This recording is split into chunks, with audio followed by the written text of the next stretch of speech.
that allows you to build a meaningful future while living in a meaningful now. Welcome to another exciting episode of the Fiandra YouTube channel.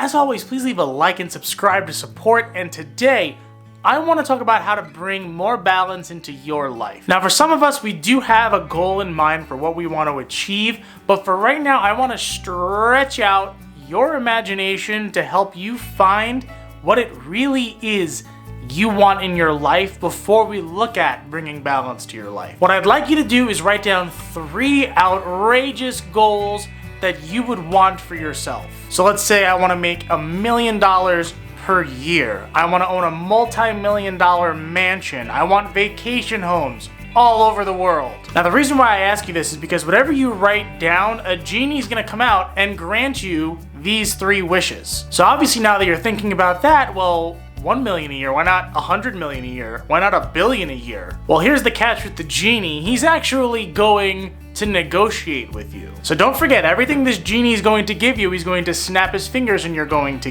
get it. What if he folds his arms, or she, it could be a she genie, and says, instead of $1 million, I'm gonna give you $250 a year. Also, your home's only gonna be worth $100,000. Oh, and I'm only gonna give you 1 vacation home that's somewhere in America. So the whole point of this example is that while this genie is trying to negotiate with you, you're going to think in your head, what level are you going to say no? How low are you willing to go? So the whole point of this exercise is to really see what your true goal is. I think it's nice for someone to want to make $1 million per year, but if you see yourself living a $250,000 per year lifestyle, then if you're going to make that much money, you will not push yourself to make $1 million. Now, it's completely different from making $250,000 per year and then wanting to push yourself to make more. This is trying to find your ideal goal that's going to be a balanced goal for the rest of your life. So the reason why I like this exercise is because it helps you come to glimpse with what it is you truly want. Sometimes when we think of our future, we tend to paint this exaggerated photo trying to glorify what we see ourselves doing, when in the meantime, deep down inside of us, we may want to live a simple life. For some of us, maybe we don't. Maybe we do see ourselves living in that multi-million-dollar mansion. But what that means is that if the genie came to you and asked for less than what it is you want, you would have told them no, even if it came at the snap of a finger. So how this all ties into balance is because the top 3 things that you want, your 3 wishes, you are going to create a life where most of what you do is based around these 3 wishes. Might get you to second guess just picking things that involve money. Maybe you do want a family as one of those top 3 things. And even if you don't, it really helps you understand what is important with your life and what kind of balance do you see. So the 8 that I'm going to describe are key factors that I believe you should have balance in, as I'm going to ask you to rate each of these on a 1 to 10 scale. 1 being it needs to change, 10 being you do not want it to change at all. And what you have to find is keeping all 8 of these aspects on a relatively even playing field. Because if you don't, the ones that do not have attention paid to them will catch up on you and it will affect the rest of your balance scale. So the first one is your living situation. Everyone has to live comfortably or wants to live comfortably, whether it's your house, your outside environment, the people around you. The next is your profession. What do you spend most of your time doing? What do you pour your most energy into, and is it rewarding for you in some way? Next are your friends and family. Your relationship with your friends and your family affect you in such a positive way and can affect you in a negative way as well.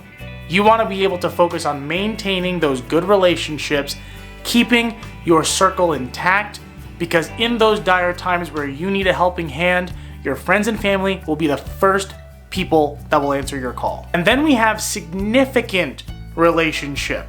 Now, obviously, this could be someone that you are dating, wanting to start a relationship with, and eventually, in the long term, possibly see yourself getting engaged, getting married, or having a family with.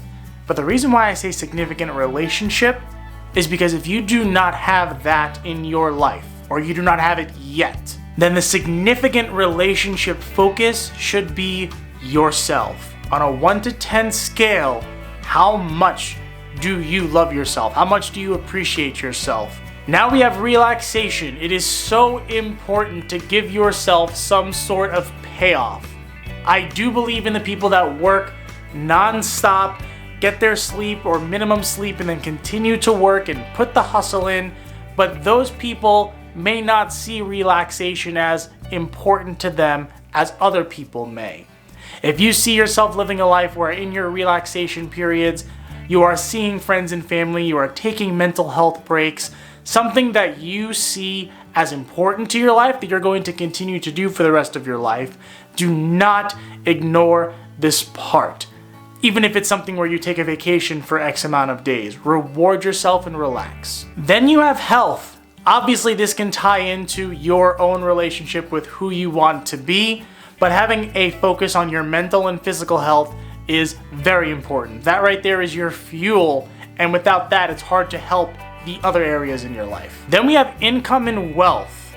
So very simply, how much do you make? How much do you spend? And the reason why I break it down like this is because you can be rich if you spend less than what you make. And if you have plans for the future, is that difference in what you're spending and what you're making enough for you to see yourself building a future that you want? And then the last one is the chemical X of the equation, your own personal growth. This right here is having the ability to have a growth mindset. This is chemical X because the more you have a growth mindset and the more you tune in to helping yourself become a better person, the more you will look for opportunities to grow these other areas of your life. So obviously, with balance being important and trying to keep all of these on a level playing field, it allows all of them to gradually grow as well. Maybe some areas are high in the 8s and some are in the 3s. Well, then what you should do is focus on those 3s. What is it that you could do to bring those areas up and possibly take time away from other areas to put them in? If you have this balance scale and you see yourself getting all of those areas of your life to an 8 or a 9 or a 10, then they need to be aligned so that you can focus on yourself, how you need to focus on yourself, and it will help you in the long run because all areas of your life are in an equilibrium state. So the genie example I started this off with is to show you that some of our goals may be exaggerated because we're dismissing other areas of our life or not paying attention to them. And when we think about those other areas that we're taking away from, we start to see the importance of where we really want ourselves to be in the future. And at the end of the day, it's not just about one goal. It's about everything that comes with it and the life that we want to live with our goals. So with this exercise, if most of your goals are in balance between 2 to 3 numbers, then all of them will gradually increase over time, especially if your personal growth, your chemical X, continues to improve. This is because your confidence and your willpower are fully backed by the fact that you have the power to continue to grow your own life, to grow your own person, and become the best version of yourself. And what this balance does for you is it allows you to build a meaningful future while living in a meaningful now. I hope you guys really enjoyed this video, really took this exercise to heart, and will allow yourself to see what is truly important in your life and what future you want to build for yourself. If you like what you heard, leave a like, leave a comment on how you allow yourself to have balance in your life or other tips you feel will be helpful to others. And if you think someone can use this information, please take the link and share it with that person. Until next time, I hope this helps. I'll see ya.